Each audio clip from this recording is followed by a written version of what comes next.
Robert M. You're up next, sir. Hello.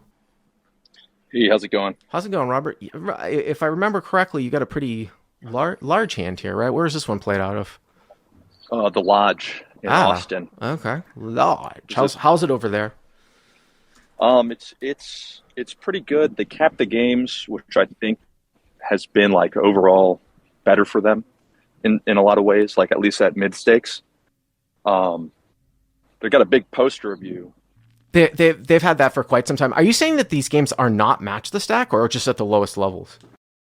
No, 1-3 and 2-5 are no longer match the stack. Two 1-3 is a fives? 1K cap. Because 2-5 was Two like the five. equivalent of like 10-20 in LA. Yeah. It was like a massive game, and you know, I just don't think there's the player pool to support those types of games in Austin, or at least What's the cap in 2-5 now? 2K.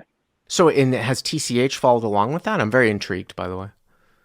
TCH has a 1-3 1K cap, Uh-huh. and then they have a 2-5 match, but it runs like It doesn't run once or often. twice a week. So Yeah. so this was the whole thing with Texas games. By the way, shout out to Ryan Crow. So when I put out that Texas illegal poker rake thing last week, the Hmm. video where that guy from not Oh, from uh, Houston, from from Houston. Houston, and it wasn't Yeah. Prime. Someone was like, "Why did you have that in the thumbnail?" I'm like, "It was not intentional," and I covered it up. It was, I think, it was Elite.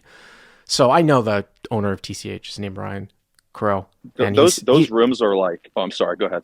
well, he sent me a nice text thanking me for calling them out. So shout out to Ryan. But that's who I was thinking about with the Houston things, like screwing everything up, and of course Doug Polk in Austin. But what I was going to say was that the whole reason why you'd see these low stakes games, like people say 2-5 played a $20,000 pot at 2-5 in Texas. It's because they were match the stack and they didn't have blinds that were any larger. Now, when the games got really deep, you just see multiple straddles. So whether it's good or not, it was just something that was somewhat unique to Texas. But now I guess it's changing to a more standard game. So are you playing in 5-10 then for this game, or what? Is this 2-5? It's this is 1-3. This is Oh, one okay. three with a $10 straddle. With a cap So with a cap on it. yeah, there's the cap, but I mean, like stacks are getting in pretty frequently. Like the games get very deep. I'd say it's like just it's better than the 1-3 match like was for a time, and then like obviously like a couple of years ago maybe it was better, but So what? How? But you were super deep in this hand, if I remember right. yep. We're 3,800 effective. You're 3,800 effective in a 1K cap game. Yes, Okay, so you've run it up, yes, and and other people are this deep too. That's great. there's a couple of players that are like as I think I'm a bit deeper, and I have villain covered Okay, in this okay, hand, got it. but Okay, stacks are deep. Yeah, okay, all so right. So 1-3 plus 10, 3,800 effective. Okay. Uh huh. yes, so there's a hijack limp and a button ISO to 50. So hijack limp button to 50, and it is $10. So okay. And here's in the small blind, three betting 200 With with ace of let me see, ace of spades, king of clubs. ace of spades, king of clubs. So black ace king off. You three bet to 200. So 4x right from the small blind. Okay, sounds good. And we face a cold four bet from the straddle to Interesting. 500, So straddle to 500. and it folds back to me. So a cold four bet to 2.5x using kind of that imposition type of sizing. Folds back to hero. So it looks like it's probably like 760, 300 or so for you to call, right? Yeah, maybe like 760, 300 for you to call, and you've got ace king off. And, usually, you're going to have to continue on here. I assume that you're going to probably fold out like ace queen off. Anything about the straddle here? Like, what's his deal? Yeah, there's like a couple points just to get an idea of like how tight I have to play here, where it's like Oh, the button is like just like a reg, mhm. but like I know that he's like I just see him like limping and like sort of like on the more passive side. So his ISO range is like pretty strong. So already like not like three betting like that many hands. But the Strat, on the other hand, is like probably the most aggressive player in the pool at this time, and like probably looking down at like Ace Jack suited or like Ace Queen suited, and just like never really mixing and just always cold four betting those hands. Well, here's the interesting thing about this because I looked down at the live chat and I kind of was like, oh, I kind of poo pooed a comment here, but I need to bring it back up because with the background, with what you just said, there was a guy in here that just said, could you just jam? Probably jam, tilt VPIP 100. It's not as crazy as, I mean, it's kind of weird. You say you're at like 30, it's 3,800 effective, but there's going to be like 1,300 in dead money. And it's like, at this point, we always talk about this whole thing, like, do you have a 5-bet range in live poker? But if you were going to have a 5-bet range, then probably the play would be to jam because you're probably mostly value and you want to make it look like it's at least a little bit like bluffy, like you could have ace king. I'm talking about in somewhat of a balanced manner. Now, could you go to like 1,200 here exploitably with aces? But I don't know what the sizing would be because if you went to like, say, like 1,200 and then he called, now you're like 2,800. You get one pot size bet left. I mean, I suppose you could do that, but he would be getting incredible pot odds. So it's an awkward stack. But I mean, if you're saying that he's that wide with his cold four bets, then it might have some merit here. It might have some merit, and it's just a little tricky with the sizing because, like, if you go to 15, obviously you could never 5-bet fold, but I'm saying if you go to like 1,500 and he calls, then you're at like 2.3. So it's really a question of what can you make it here? Because when I looked at this spot, it was like it almost played like a 10-20 200 big blind spot, right? In terms of like SPR. And yeah, like my hand did a bit of jamming, like it was like mixing between like jam, call, and fold. So I think that's a pretty good point. That said, the cold four bet is like larger, like at least in theory, like what, to 2.5 instead of 2.2? No, it's just 3x, so it'd be like 60 straddles. Oh, you mean he should be going larger, you mean, with his four bet? Yes. Oh, I see. Okay. So you call, right? I'm assuming you call. I continue with the call, yeah. The main reason just being like dominating some of his bluffs here. Not thinking that it's that bad and just expecting it to sort of barrel off. And the flop is 3-3-3. So we get a trips board, like low trips. You outside, you hear these, you're out in wilderness, huh? Yeah, I'm outside. it's Robert, don't worry, it's right. It's nice for you to get outside there. I hear the birds. So it looks like the pot's about 1,050 ish, maybe a little bit more. And the board comes out 3-3-3 rainbow. And now I remember this hand from earlier because this is interesting. So 3-3-3 rainbow, no spade, I think is what you said, right, in the email from when I remember. Right. Yeah. Yeah. So 3-3-3 rainbow. Well, I mean, this will be interesting here because you're certainly going to have to call. At least once, unless he takes like, I don't know this stuff off the top of my head because I don't get into these situations that much. Not like it would be, incredibly hard to learn like cold 4-bet situations. And, when we think about 3-bet situations and you get boards like this, like he's allowed to take massive sizing here. Now, I think in a 4-bet situation, maybe it's not as efficient / optimal because the ranges are so condensed, but obviously, if he takes a small sizing, of course you can call. If he were to say like jam here, you know what I mean? Like say he jammed for a pot and a half. What would you have done if you checked and he jammed? Just out of curiosity. I know that didn't happen. I don't think it happened. But what would you have done? Oh, I mean, it's like, my hand is, it really, yeah, that's a tough question. I really didn't put much thought into that. Yeah. Okay. I think folding, makes like the most sense here because like I'm just gonna have enough to call with. Like if he's just jamming, right? Like, how much do I have to fold? Probably a good bit. Well, you get into those situations though too, where it's kind of almost akin to sometimes when people will be like, "Oh, I would call with like tens or jacks," right? And then sometimes it's actually better to have the chance of improvement. This is if the range is so is sometimes why we peel with 5-out flop draws, like when we hit the board with a pair, as opposed to like peeling with like 5-6 on like a jack 6 deuce board can be better than like 7s or 8s facing that type of sizing, because at least when you're behind, you have a ton more equity, right? Like with 5-6 versus like 7s or 8s. Whereas here, it's almost the same type of thing with ace king versus tens, but obviously that didn't happen. It's just theoretical, interesting talk. I assume you started this one off with a check, right? Yep. So Okay. I'm pretty like fucked on this board, like for the most part, Yeah. and like I'm just checking my Uh, whole range here. So yeah. he I think he continues for 350, It's at three and super I'm small. I mean, small enough, right? Yeah. 350. yeah. Okay. Uh-huh. And hero So I calls, have I like assume.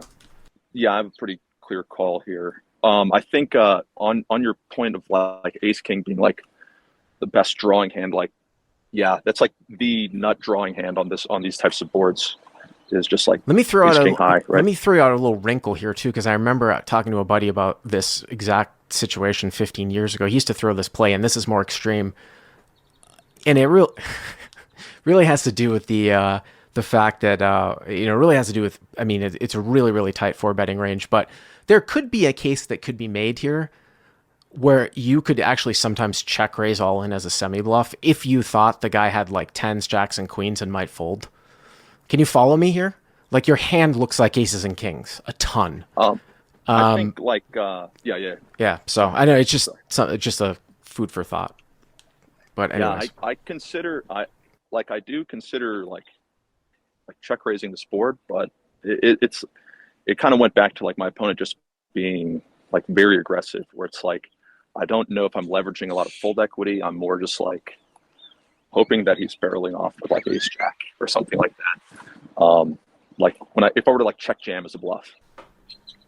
so you make the call and go back to the Austin Zoo. What's the turn here?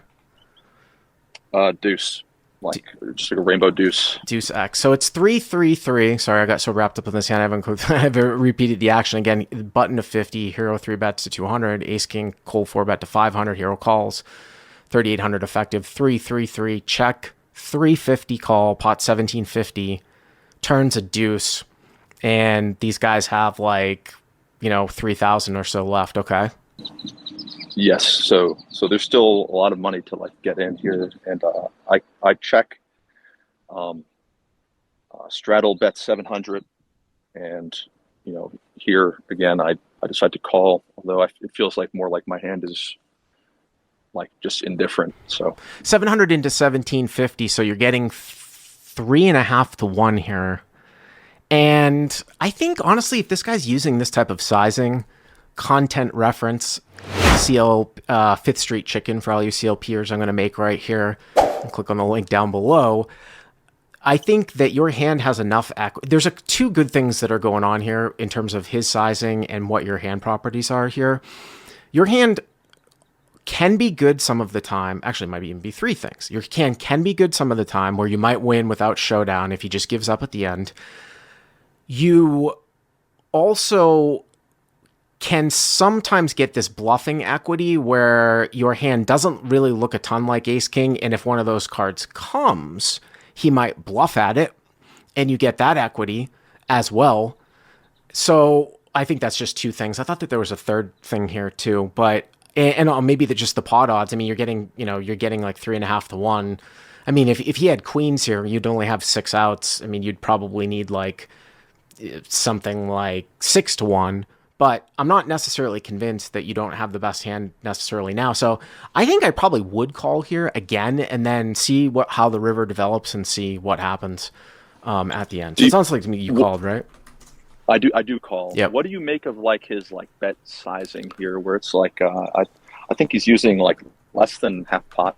It seems a little bit odd to me. I mean, you guys are going to have, what, 10, 15? Well, you're going to have 2,300 left, so maybe he's just trying to set up like a two-thirds type of sizing here. And then if he went any larger, you might get into a situation where you might just check, raise all in, or fold, which would be a disaster for him if he wants to leave any maneuverability for a 3-street bluff, right? If he went larger. So it's quite interesting. So let's get to the end here. Yeah, so I continue. Oh, 7 outs. Versus, Excuse me. People in the live chat saying 7 outs, right? You got a 3 as an out too. oh yeah, You got a 3 as an that. out. Yeah. Okay. 3150 to the river. Okay. River 6. All right. So I mean, that's inconsequential. Obviously, it puts a one-liner out to a 5. But I mean, if this dude's got ace 5 here, I was thinking like it's not going to necessarily be a bet unless he's turning it. That would suck if he somehow has ace five and he thinks he needs to turn his hand into a bluff. That would be interesting if he's got ace five here and he's running a bluff and then he's like, I have an ace, so it's less of a chance that my opponent has ace king. He's more heavily weighted towards a high pair and I'm going to bluff with it anyways. And then you call down and you lose to ace five. Actually, no, it's not because it's not a straight. I'm sorry. I got all excited because I thought it was a straight to a five. That would be funny though if it was a four, right? If it was a four at the end, you'd be like, oh my God. No, it's a six. It's a clean run out. So it's 3-3-3, deuce, six. And I assume you check again, right? I check, Yep. and my opponent just rips it on me. For how I'm pretty much? sick about it. For like 2250. See, this is where now I think you can probably. So if I had played the hand in this manner, I think now, even though you're blocking aces and kings here, now you probably. I think you can fold out like in a strict MDF type of situation. I think calling the flop is fine. We can debate whether or not sometimes this might actually be a check raise on flop. Turn, I think call is fine. But now you start to think about like maybe some better hands that you might call down with, although, your hand has interesting. It can get a little bit complex. Your hand has interesting bluff catching, properties if you never think he's doing this with, queens. But still, even with an ace or a king, there's still three combos of aces and three combos of kings, right? Six combos, right? Yeah. So I think I would probably give it up now. I would have probably played it the same way as you, and we can debate pre-flop and flop things, but I think I'd probably fold now. Yeah, I really felt torn here. It is mostly a question of like whether he's jamming queens. Or, okay, so go back to what I just said about ace five. Say he had like ace six suited, right? Ace six. And like, you're like, oh shit. So there's some hand in his, or ace deuce, okay? Some hand where he has an ace in it that paired up here. It would suck if he thought he needed to turn that into a bluff against your queens, thinking that you don't And I have much accidentally ace king. lose. Yeah, and that you accidentally lose too. That's that's what I was going with that ace five if the river was a four. Same thing. You know what I mean? Yeah. So what happened? So I feel like my removal is just too strong to like his value range here, and I just end up calling, and we chop. So we Oh chop. my God! Wow. Yeah, What a result! yeah, it was fun. It was like Wow. Hero calls and chops. Now, I mean, here's put him on ace king. I put him on. Yeah, I mean, the other interesting thing about that too, though, is that it's probably if he does that, if he's supposed to run that because the ranges are so sort of tight. If he's supposed to sometimes do that with ace king, again, I don't know off the top of my head. The fact that you hold ace king is kind of bad for you, right? I mean, the blockers are always like kind of like a double-edged sword. Uh huh. Now people are saying if how is the guy who four bet you, is he supposed to jam queens here? That's the discussion going on in the live chat. It's probably pretty close because if you're up against somebody who's not going to call with tens or jacks and not going to call with ace king, you could be running into kings and sometimes aces here. It really is going to depend on how often you think that the hero here is going to call with worse, like a hand like ace king. Very interesting call. I appreciate it. Thank you very much.